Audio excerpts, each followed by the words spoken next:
Halo, perkenalkan nama saya Yosono Brihas dengan nomor induk mahasiswa 2203050192. Dalam video saya tentang komunikasi politik, saya akan menjelaskan tentang komunikator, pesan, dan juga media dalam politik. Oleh karena itu, without any further ado, let's check it out.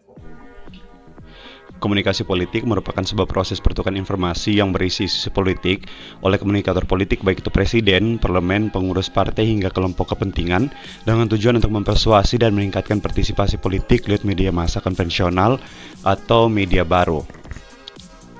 Elemen dari komunikasi politik sendiri setidaknya ada 5. Yang pertama, komunikator, kedua pesan, ketiga saluran atau media, keempat target atau penerima pesan, dan yang terakhir adalah efek.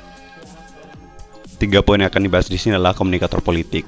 Nah, komunikator politik adalah orang yang mengirimkan pesan-pesan dengan isu politik, di mana tidak hanya menyangkut partai politik, tetapi bisa juga dalam lembaga pemerintahan, eksekutif, dan legislatif, atau kelompok penekan dalam masyarakat yang dapat mempengaruhi jalannya pemerintahan.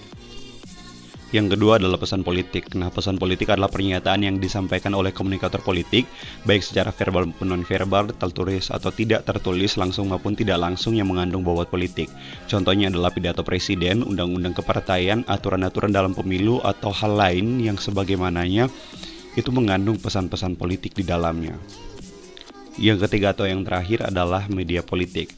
Nah, media politik adalah alat atau saluran yang digunakan oleh komunikator politik dalam menyampaikan pesan atau message transfer kepada target atau masyarakat. Media yang digunakan dalam penyampaian pesan politik ini biasanya dapat berupa media cetak, media elektronik, ataupun media baru.